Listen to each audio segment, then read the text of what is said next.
नमस्कार, मैं रविश कुमार। पढ़ने के लिए पलायन, इस निगाह से देखिए तो भारत का युवा जहां भी है वहीं से पलायन कर रहा है। इस पलायन पर खर्च होने वाली राशि को जोड़ेंगे तो पता चलेगा कि औसत शिक्षा के नाम पर जब कोई पलायन करता है तब उस पर एक एक परिवार के लाखों रुपए खर्च हो जाते हैं। खराब कॉलेज और घटिया यूनिवर्सिटी के कारण जो बोझ पड़ता है, आर्थिक बोझ, हर परिवार की तरक्की रोक रहा है। एक राज्य के भीतर का नौजवान अपने गांव कस्बे से जिले की तरफ भाग रहा होता है। जिला जिला भाग लेने के बाद वो अपने राज्य की राजधानी की तरफ पलायन करता है। वहां कोई कॉलेज होगा, राजधानी जाकर भी उसकी मुलाकात अच्छी इमारतों वाली घटिया यूनिवर्सिटी और घटिया कॉलेज से ही होती है। फिर वहां फंसे कुछ युवकों में से कुछ दूसरे युवक दूसरे राज्यों की राजधानी की तरफ भागते हैं। वहां से भागते भागते दिल्ली की तरफ भागते हैं। शिक्षा के निजीकरण के कई दशक बीत जाने के बाद भी भारत में प्राइवेट के नाम पर ज्यादातर घटिया संस्थान ही खुले। जो छात्र वही घटिया शिक्षा सरकारी संस्थान में कम पैसे पर हासिल कर लेता था, अब कई गुना देकर प्राइवेट में घटिया तालीम हासिल करता है। कोचिंग के लिए पलायन करता है, कॉलेज के लिए पलायन करता है, पलायन करता ही रह जाता है। इस बीच उसकी और उसके परिवार की पूंजी का बड़ा हिस्सा बर्बाद हो जाता है। लेकिन पलायन करने वाला यह तबका कभी भी रुककर शिक्षा की नीति और घटिया कॉलेजों पर बात नहीं करता। अंत में एक दिन अमेरिका, लंदन, चीन, कनाडा, कजाकिस्तान, मनीला की तरफ भागने लग जाता है। 11 लाख छात्र विदेशों में पढ़ रहे हैं। यह तस्वीर है हमारे नौजवानों की पॉलिटिकल क्वालिटी की। हर छात्र को हिसाब करना चाहिए कि स्कूल, कॉलेज की फीस देने के अलावा ट्यूशन से कोचिंग और पलायन पर वो अपने जीवन में कितना पैसा खर्च करता है। क्या उसके मुताबिक अच्छी तालीम पाता है? कॉलेजों में अच्छे शिक्षक और पढ़ाई की अच्छी व्यवस्था होती आसपास के जिलों में तो पलायन की यह नौबत नहीं आती। अब तो छात्रों ने उम्मीद छोड़ दी है, इसलिए विदेशों की तरफ पलायन करने वाले छात्रों की संख्या लगातार बढ़ती जा रही है। इसी 23 सितंबर के बिजनेस स्टैंडर्ड में रिसर्च करने वाली एक संस्था की रिपोर्ट छपी है।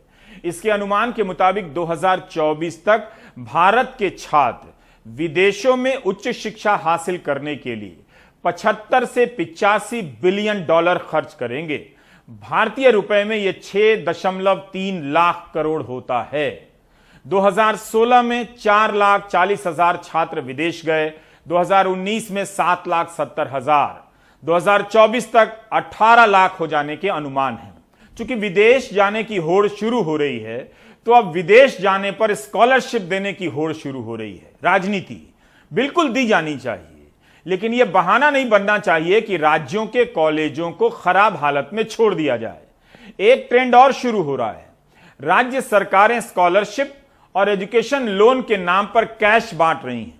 सवाल है कि कॉलेज अगर खराब है, पढ़ाई का स्तर औसत है, तब इस स्कॉलरशिप से क्या लाभ होने वाला है?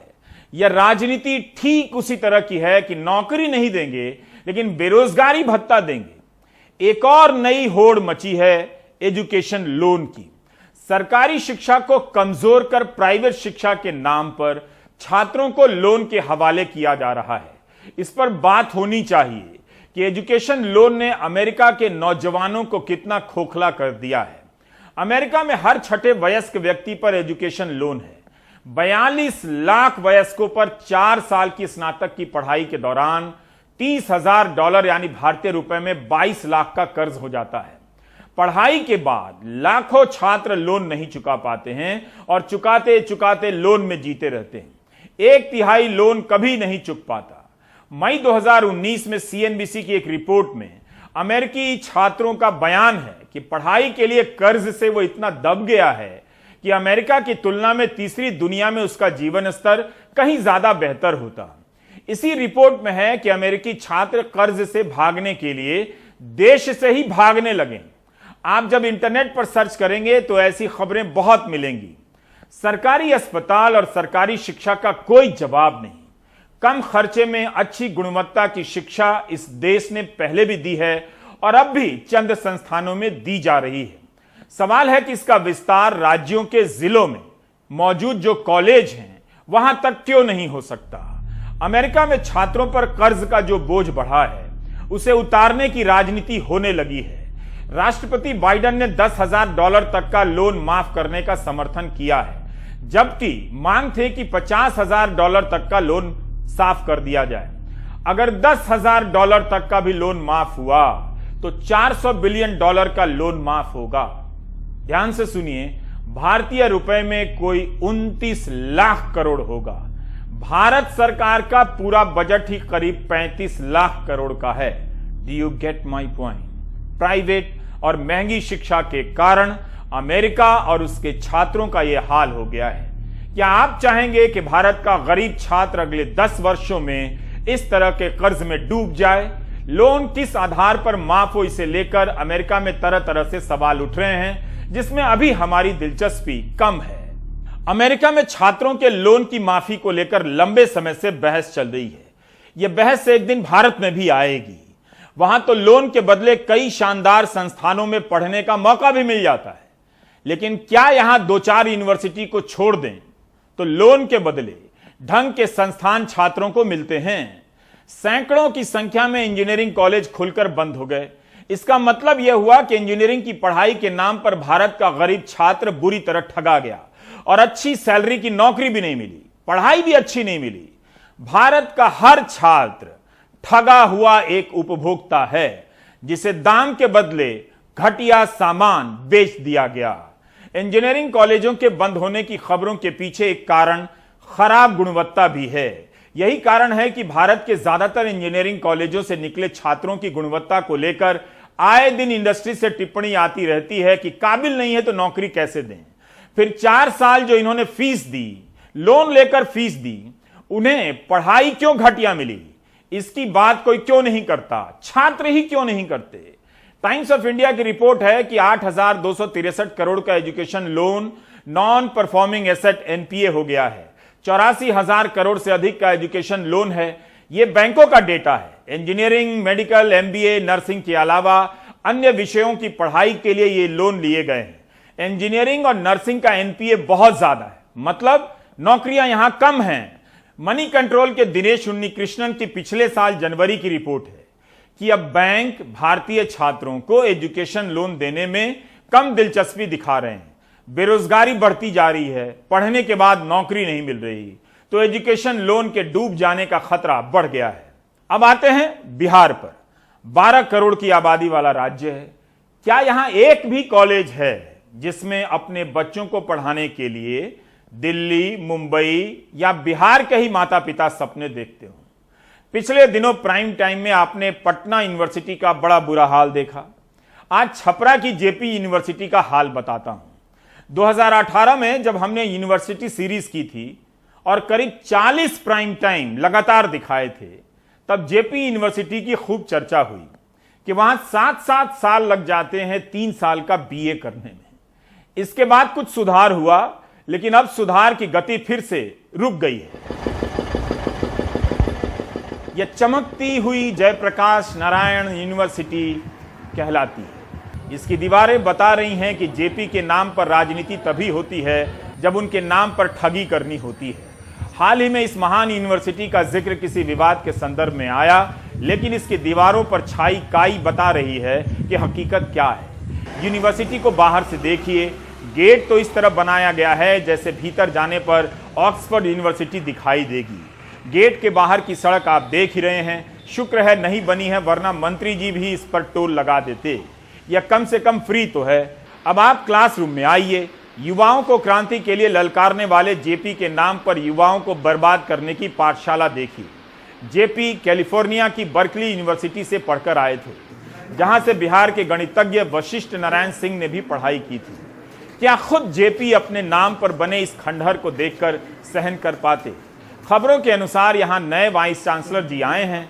इनको आए 3 महीने हुए और उन पर 70 करोड़ के गबन का आरोप भी लग गया और राज्यपाल ने इनकी वित्तीय शक्ति जब्त कर ली। छात्रों का कहना है कि उस आरोप पर जांच के लिए कमेटी बनी, 8 महीने बीत गए, कुछ तो फैसला हो, या फिर वीसी की शक्ति बहाल की जाए या नया राज्यपाल दिया जाए।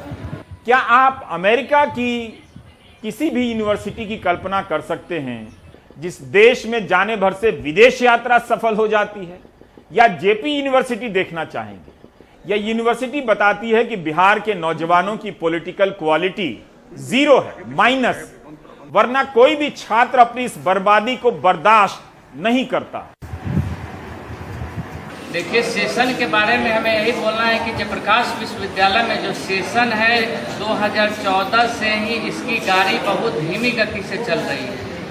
2014 से ही परीक्षाएं लंबित होते गई, न जाने कितने हमारे विश्वविद्यालय में कुलपति आए, लेकिन परीक्षाएं को नियमित करने के लिए कोई उपाय नहीं किए। 3 साल की पढ़ाई की डिग्री हमें 5 सालों में मिलती है। हमारे विश्वविद्यालय में जो भी शिक्षा का अभी जो माहौल है, हमारे विश्वविद्यालय में आप आइएगा तो आए दिन आप देखिएगा कि VC घास उखाड़ते हुए आपको नजर आ जाएंगे। क्या कारण है इसका? क्यों आप विश्वविद्यालय को सुचारू ढंग से नहीं चला रहे हैं? जयप्रकाश नारायण के नाम पर विश्वविद्यालय है, इसको आप उपहास का केंद्र बनाए हुए हैं। अगर यहाँ से बच्चे कहीं बाहर जाते हैं तो उपहास का केंद्र कारण बनते हैं कि आप जयप्रकाश विश्वविद्यालय में पढ़ते हैं, जहाँ पर न शिक्षा है और न समय से वहाँ परीक्षा होता है। विगत मुझे 8 साल हो गए इस विश्वविद्यालय का छात्र रहते हुए। 5 साल में मैंने ग्रेजुएशन किया, 2 साल मेरे ऐसे, 1 साल मेरे ऐसे बीत गए और 1.5 साल में अभी तक एक भी परीक्षा नहीं हुए स्नातकोत्तर के। तो आज जो भी इस विश्वविद्यालय के छात्र हैं, बिहार के जो UPSC के सिविल सर्विस के परीक्षा होते हैं उसमें बिहार के कई छात्र टॉप होते हैं। उसमें क्या होती है, लोगों को अंदर अपने बिहार के नाम की वोट देने की एक अपने सब लोगों की इच्छा होने लगती है। और वर्तमान जो शिक्षा व्यवस्था है बिहार की, उसको अगर निचले स्तर से देखा जाए तो हमारे मिडिल स्तर से लेकर और शैक्षणिक वातावरण में विश्वविद्यालय कैंपस तक इतनी बड़ी अराजकता फैली हुई है, जिसकी वजह से आने वाले छात्रों का भविष्य, अभी वर्तमान के छात्रों का भविष्य अंधकार में होता जा रहा है। क्या विष्णु, परमेंद्र और प्रशांत की बात सुनकर आपको नहीं लगता कि इनके साथ गलत हो रहा है? इतनी बर्बादी के बाद भी बिहार में शिक्षा राजनीतिक मुद्दा नहीं है। यह नेताओं के लिए कितनी अच्छी बात है। उन्हें यह राहत बिहार के युवाओं ने ही दी है कि ऐश कीजिए, हमें बर्बाद कर दीजिए, आप ऐश कीजिए। जेपी यूनिवर्सिटी के डीन बता रहे हैं कि 2017, 18, 19, 20 हर साल का सत्र लेट चल रहा है, मतलब समय से परीक्षा नहीं हुई है। तालाबंदी अलग कारण है, लेकिन 2017 में एडमिशन लेने वाला छात्र अभी तक क्यों लटका हुआ है? वर्तमान में विश्वविद्यालय में मुख्य रूप से 3 सत्र हैं। एक 17-19 का सेमेस्टर 3 का एक सत्र है, और उसके बाद सेमेस्टर 1 का 2 सत्र है। एक 18-20 है, दूसरा 19-21 है। अब जैसा आपने पूछा है कि सेशन रेगुलराइजेशन के बारे में, तो 17-19 का एग्जामिनेशन तो 17-19 में ही समाप्त हो जाना चाहिए, लेकिन 19 में यह परीक्षा नहीं हो पाई।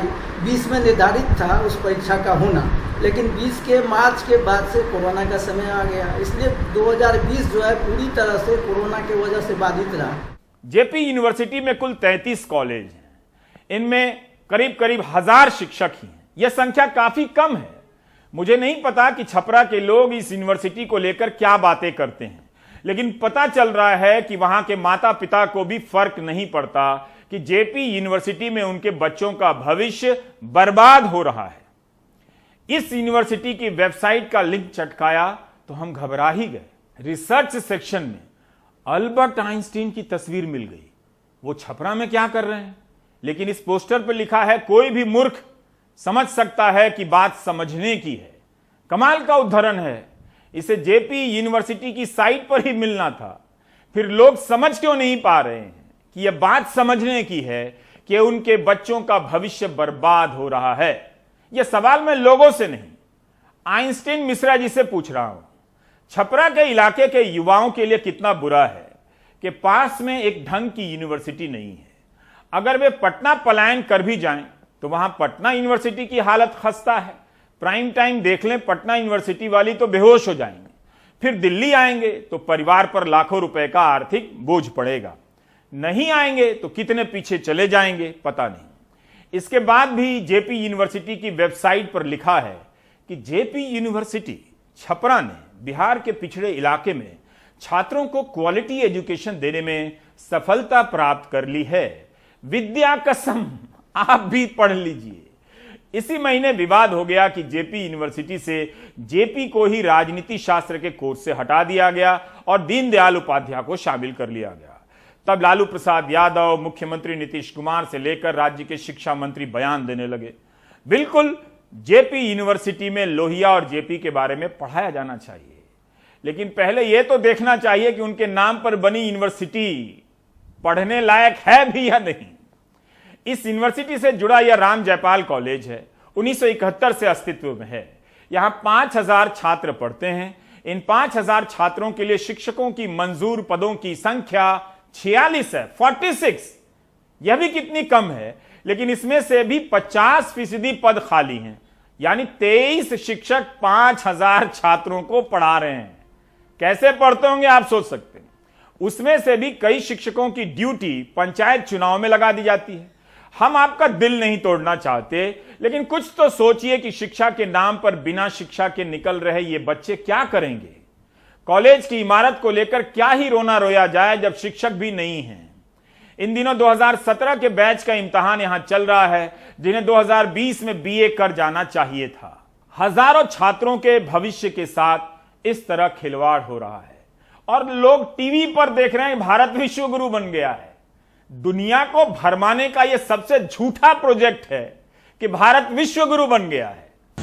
उन्होंने कॉल किया हम लोग से बोला कि आप पुलिस वाले आए हैं, हमें परेशान कर रहे हैं, वो हम लोग के साथ बदतमीजी कर रहे हैं। हमारे पास पूरी रिकॉर्डिंग भी है, सब कुछ है। उसके बाद भी अभी तक कोई एक्शन नहीं लिया गया। क्या एक्शन लिया गया मेरे पति के लिए? इस छोटे से बच्चे को मैं क्या जवाब दूंगी? वो पूछ रहा है, रास्ते पर बोल गया है, जितनी बार फोन बज रहा है मेरा पापा का कॉल आया, बात करा था। कहाँ से बात करूँ? मुझे कोई भी न्याय नहीं मिला है। मुझे यहाँ से न्याय चाहिए। उससे पहले सस्पेंड कीजिए, मुझे डीएम से मिलना है, उसके बाद किसके लिए भी मुझे सोचना है। कानपुर के व्यापारी मनीष गुप्ता की हत्या के मामले में इंसाफ की परिभाषा समय और राजनीति के साथ बदलती रहेगी। आपको ही एडजस्ट करना पड़ेगा। जैसे आज एक इंसाफ की घोषणा हुई कि मनीष गुप्ता की पत्नी मीनाक्षी गुप्ता को कानपुर विकास प्राधिकरण में ओएसडी की नौकरी मिलेगी। एक इंसाफ और हुआ कि मृतक परिवार को 10 लाख रुपए का मुआवजा दिया गया है। इसकी राशि और बढ़ सकती है। अब रही बात कानून के रास्ते मिलने वाले इंसाफ की, तो उसकी रिपोर्ट यह है कि 6 पुलिस वाले निलंबित हुए हैं, गिरफ्तार नहीं हुए। वे फरार हैं या लापता है, पुलिस ही पुलिस का हाल बता सकती है। आज पीड़ित परिवार से समाजवादी पार्टी के नेता ने भी मुलाकात की और फिर परिवार की मुलाकात मुख्यमंत्री योगी आदित्यनाथ से भी हुई। मनीष गुप्ता की पत्नी मीनाक्षी गुप्ता ने कहा कि वे मुख्यमंत्री से मिलकर संतुष्ट हैं और मुख्यमंत्री ने उनकी सारी बातें मान ली हैं। एनडीटीवी इस वीडियो की तस्दीक तो नहीं करता, लेकिन ये कल से वायरल है। इसमें गोरखपुर के डीएम विजय किरण आनंद और एसएसपी विपिन टांडा मनीष गुप्ता की पत्नी मीनाक्षी गुप्ता को समझाते दिखते हैं कि कोर्ट कचहरी का चक्कर बहुत लंबा होता है। एक बार मुकदमा होने के बाद आपको अंदाजा नहीं है, मुझे पता नहीं कि आपको प्रक्रिया पता नहीं कि सालों तक कोर्ट में ये है कि उनका पहले से तो कोई झगड़ा था नहीं। मैं भी नाम नहीं बोल पा रही, उसका पदवा नहीं बता पा रही क्योंकि मैं नहीं बता पाऊंगी। लेकिन वो जो वीडियो में आप देख रहे हो, जो परिवार जिनों के साथ बैठे थे, वो दोनों लोग ने पुलिस का साथ दिया। मीनाक्षी को अपने पति की मौत की एफआईआर कराने के लिए कितना संघर्ष करना पड़ा, ये उनके ट्वीट से पता चलता है। 28 सितंबर को रात 10:54 पे उन्होंने ट्वीट किया कि गोरखपुर सीएम साहब के जिले का यह हाल, मेरी कोई एफआईआर नहीं दर्ज की जा रही है। डीएम और एसपी ने मुकदमे से मना कर दिया है, कोई तो हेल्प करो। मीनाक्षी ने 29 सितंबर को 12:01 पे ट्वीट कर आरोप लगाया कि होटल के जिस कमरे में उनके पति को मारा गया, वहां सबूत मिटाने के लिए पुलिस ने फर्श से खून साफ करवा दिया है। इस होटल ही में मेरे हस्बैंड का खून हुआ है, एक पुलिस वाले ने किया है। प्लीज न्याय दिला दीजिए। आप देखिए बाकी सारे क्लिप, कहीं खून नहीं है, वो खून से लथपथ थे। 2 दोस्तों ने भी बताया यहीं पे खून भरा हुआ था। होटल वालों ने सब साफ करवा दिया। प्लीज मदद करिए, मेरे पति को न्याय दिलाइए। मनीष गुप्ता की पोस्टमार्टम रिपोर्ट से पता चला है कि उनकी मौत जानलेवा चोटों की वजह से हुई है। उनके पूरे जिस्म पर गंभीर चोटें मिली हैं, जिसमें सिर में बाहरी और अंदरूनी दोनों चोटें हैं। पोस्टमार्टम रिपोर्ट के मुताबिक उनके माथे पे 5 सेंटीमीटर लंबी और 4 सेंटीमीटर चौड़ी गहरी चोट थी। माथे पे चोट के अलावा सूजन थी, बाईं आंख के ऊपर की हड्डी में चोट थी, उनका होंठ सूजा हुआ था, उनकी कुहनी कटी हुई थी, उनकी बाहों में चोट थी, उनके सिर में अंदरूनी चोट थी जिसमें कुछ नीलापन भी था। सीएम योगी आदित्यनाथ ने आज कानपुर में मनीष की पत्नी मीनाक्षी से मुलाकात की। सीएम ने उन्हें नौकरी देने, मदद की रकम बढ़ाने और केस की जांच कानपुर ट्रांसफर करने का वादा किया। तुरंत केडीवीसी को बुलाया, निर्देश जारी किया और दूसरा उन्होंने कहा कि केस जो आप चाहती गोरखपुर में इसकी जांच ना हो, कानपुर में जांच हो, इसके लिए यहाँ पर एक पुलिस अधिकारियों की कमेटी बना करके वो जांच यहीं कर लेगी। मनीष गुप्ता के मामले के तूल पकड़ने से सरकार और पुलिस दोनों की किरकिरी हुई। सीएम योगी आदित्यनाथ ने दागी पुलिस वालों के खिलाफ जांच कर कार्रवाई करने का आदेश दिया। इसमें कहा गया कि हाल के दिनों में कतिपय पुलिस अधिकारियों, कार्मिकों के अवैध गतिविधियों में संलिप्त होने की शिकायतें मिली हैं। यह कतई स्वीकार्य नहीं है। पुलिस विभाग में ऐसे लोगों के लिए कोई स्थान नहीं होना चाहिए। प्रमाण के साथ ऐसे लोगों को चिन्हित कर सूची उपलब्ध कराएं। सभी के विरुद्ध नियमानुसार कार्रवाई होगी। अति गंभीर अपराधों में लिप्त पुलिस अधिकारियों, कार्मिकों की बर्खास्तगी की जाए। समाजवादी पार्टी के अध्यक्ष अखिलेश यादव ने आज सुबह मनीष के घर पहुंचकर उनके परिवार को 20 लाख की मदद करने और मुकदमा लड़ने को मुफ्त वकील दिलाने का भरोसा दिलाया। उन्होंने मामले की जांच हाई कोर्ट के सिटिंग जज की निगरानी में सीबीआई से कराने की मांग की। समाजवादी पार्टी इस परिवार के साथ है। समाजवादी पार्टी हम सब लोगों ने तय किया है कि अभी इस परिवार की 20 लाख रुपए से मदद करेंगे और जो भी कानूनी सहयोग करना होगा वो समाजवादी पार्टी के लोग लगातार करते रहेंगे। हाई कोर्ट के माननीय सिटिंग जज जब जांच करेंगे, सीबीआई जांच जब होगी और माननीय हाई कोर्ट के सिटिंग जज जब उसकी जांच की मॉनिटरिंग करेंगे तो परिवार को न्याय मिलेगा। गोरखपुर में 6 पुलिस वालों पर हत्या का मुकदमा कोई नया नहीं है। यूपी में कम से कम 30 पुलिस वालों पे इस साल हत्या के मुकदमे कायम हुए हैं। जनवरी में जौनपुर में 24 साल के नौयुवक की हत्या का मुकदमा 9 पुलिस वालों पर कायम हुआ। मार्च में अंबेडकर नगर में युवक की कस्टडी में हत्या के मामले में 8 पुलिस वालों पर मुकदमा कायम हुआ। मई में उन्नाव में एक सब्जी वाले की हिरासत में हत्या का मुकदमा 3 पुलिस वालों पर कायम हुआ। जून में सुल्तानपुर में एक 35 साल के युवक की हिरासत में हत्या का मामला 4 पुलिस वालों पर कायम हुआ। गोरखपुर में भी आरोपी दरोगा जैन सिंह पर इसके पहले 2 बार और हिरासत में हत्या के आरोप लग चुके हैं। इस बार भी गोरखपुर पुलिस शुरू में मामले को दबाती नजर आती है। मनीष की मौत के बाद गोरखपुर के एसएसपी ने पुलिस पे कार्रवाई करने के बजाय उल्टे मनीष और उनके साथियों की जांच कराने का ऐलान कर दिया था। फिलहाल ये युवक किस पर्पस से, किस कार्य से यहाँ आए थे, इसकी जांच की जा रही है और किसके साथ ये यहाँ रहे थे, कितने दिन रहे थे, इस संबंध में जानकारी कर आगे कार्रवाई की जाएगी। उत्तर प्रदेश में पुलिस के ऊपर इस तरह के आरोप बिल्कुल आम है। जरूरत है उसके पूरे ढांचे और उसकी पूरी सोच को बदलने की। उसके बिना ये सब चलता रहेगा। गोरखपुर में सलीम खान, कानपुर में अरुण अग्रवाल और लखनऊ में विनीत कुमार वर्मा के साथ कमाल खान, एनडीटीवी इंडिया।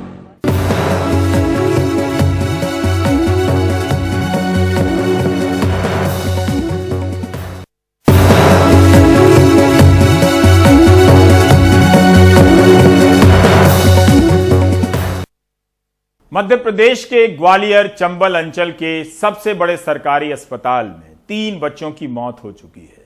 शहर में बच्चों में वायरल फीवर के साथ डेंगू भी तेजी से फैल रहा है। आलम यह है कि अस्पताल में एक ही बिस्तर में 2-2, 3-3 बच्चे भर्ती हैं। यहां के कमला राजा अस्पताल के पीडियाट्रिक आईसीयू में 16 बेड थे। बीमार बच्चों की संख्या बढ़ी तो यहां एक बिस्तर पर 5 से 6 बच्चे भर्ती करने की नौबत आ गई। इसे देखते हुए प्रशासन ने पिछले 17 दिनों में पीडियाट्रिक आईसीयू में 40 नए बेड बढ़ाए, फिर भी हर बच्चे को बेड नहीं मिल रहा है।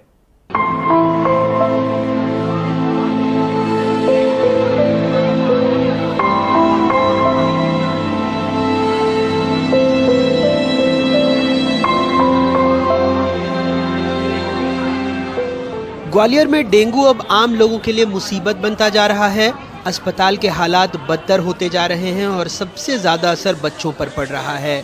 हालात ये हैं कि एक बेड पर 2 से 3 बच्चों को भर्ती किया गया है। 56 बेड पर 95 बच्चे भर्ती हैं। 12 बच्चों की स्थिति ज्यादा गंभीर है। प्रशासन संभल कर बयान दे रहा है। पूर्व में 2 डेथ जरूर थी, एक बच्चे की थी, उसमें एक बुजुर्ग की थी, और टोटल अभी तक हम लोग का 189 केस मिल चुके हैं, इसमें से आधे करीब बच्चे हैं। ग्वालियर में जय आरोग्य और कमला राजा हॉस्पिटल के डॉक्टर लगातार बच्चों के इलाज में लगे हैं, लेकिन पूरे प्रदेश में स्थिति बेकाबू होती जा रही है। हालात ये हैं कि जबलपुर में बच्चों के वार्ड में 90 बिस्तर हैं, 125 बच्चे भर्ती हैं। रीवा में 15 बेड में 40 बच्चे भर्ती हैं। सागर में 82 बेड हैं, 120 बच्चे भर्ती हैं। शहडोल में 30 बिस्तरों पर 80 बच्चे भर्ती हैं।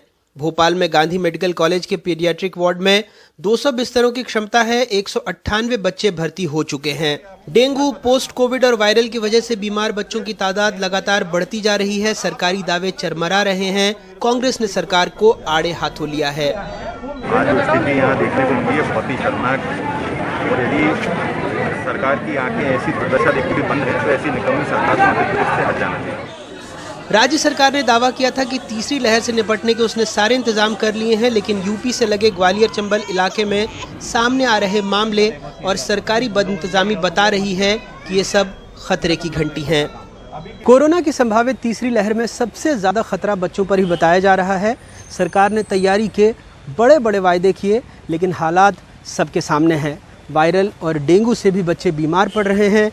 इस बीच जाने क्यों सरकार को स्कूल खोलने की भी जल्दी है, वो भी तब जब बड़वानी और छतरपुर में स्कूल खुलने के बाद बच्चे संक्रमित हुए और स्कूल बंद करने की नौबत आ गई। ग्वालियर से देव शिमाली और भोपाल से कैमरा पर्सन रिजवान खान के साथ अनुराग द्वारी, NDTV इंडिया। मई 2020 में ही महाराष्ट्र सरकार ने निजी अस्पतालों के लिए कोविड बेड की दरें तय की थी। निजी अस्पतालों ने सरकार के नियमों का पालन किया या नहीं, इसको लेकर एक सर्वे हुआ है, जिसमें पता चलता है कि 75% रोगियों से निजी अस्पतालों ने तय कीमत से ज्यादा वसूला, तो 56% परिवारों को अस्पताल के बिल भुगतान के लिए कर्ज लेने पड़े। पहली लहर के दौरान मई में जब कोविड चरम पर था, तब महाराष्ट्र सरकार ने सभी निजी अस्पतालों में कोविड बेड की फीस तय कर दी थी। बावजूद इसके ये सर्वे कहता है कि 75% रोगियों और उनके परिवारों ने निजी अस्पतालों ने तय दरों से ज्यादा लिया। जन आरोग्य अभियान और कोरोना एकल महिला पुनर्वसन समिति ने साथ मिलकर महाराष्ट्र के 34 जिलों में 2579 कोविड रोगियों और उनके परिवारों का सर्वे किया। इनमें से 95.4% रोगियों ने निजी अस्पतालों में इलाज कराया था, जबकि 4.6% का इलाज सरकारी अस्पताल में हुआ। वेंटिलेटर बेड के किराए की सीमा 9000 रोज थी। आईसीयू बेड की सीमा 7500 प्रतिदिन और आइसोलेशन बेड की सीमा 4000 तय की गई थी। लेकिन 75% लोगों से निजी अस्पतालों ने ज्यादा वसूला। सर्वे में पाया गया कि निजी अस्पताल में इलाज कराने वाले हर मरीज से औसतन 1,55,934 रूपए अधिक वसूले गए। जिन पर सर्वे हुआ उन कुल रोगियों में से 1059 महिलाओं ने अपने पति को कोविड के कारण खो दिया था, जिनमें से 73% महिलाओं से अधिक शुल्क निजी अस्पतालों ने लिया। सर्वे में उन दवाओं का भी अध्ययन किया गया जिन्हें परिवारों को बाहर से खरीदने के लिए कहा गया था। सरकारी अस्पतालों में परिवारों ने बाहर से दवाओं पर औसतन 17,000 रूपए खर्च किए, जबकि निजी अस्पताल में दवा पर औसत खर्च लगभग 90,000 था। आधे से अधिक 56% मामलों में परिवारों को अस्पताल के बिलों का भुगतान करने के लिए किसी न किसी रूप में कर्ज लेना पड़ा। इस सर्वे में हमने पाया कि 75% मरीज ऐसे थे जिनको प्रतिदिन 10,000 रुपए से ज्यादा भरने पड़े, जो कि बहुत ज्यादा है। और जो औसत है प्रतिदिन खर्च का इस पूरे सैंपल में वो 21,215 रुपए है, जो कि आईसीयू केयर के जो मैक्सिमम जो रेट्स हैं उससे भी 3 गुना ज्यादा है। तो इतनी बड़ी संख्या में लोगों को प्राइवेट अस्पतालों में ओवरचार्ज किया गया। इसमें हर मरीज को औसत 1,56,000 रुपए ज्यादा देने पड़े प्राइवेट अस्पतालों को, जो रेट के हिसाब से तय था उसके मुकाबले। तो इतने बड़ी मात्रा में ओवरचार्जिंग पूरे महाराष्ट्र में हुई है। और भी बहुत सारे ऐसे मरीज हैं। इन सब के सब मरीजों को जो ज्यादा मात्रा में पैसे लिए हैं प्राइवेट अस्पतालों ने, उनको वापस कराने के लिए महाराष्ट्र सरकार को तुरंत कदम उठाने चाहिए, इनका ऑडिट करना चाहिए। अब राज्य सरकार से एक विस्तृत ऑडिट करने और मरीजों को ली गई अधिक राशि वापस करने की मांग उठ रही है। मुंबई से पूजा भारद्वाज, NDTV इंडिया। आप देख रहे थे प्राइम टाइम। नमस्कार।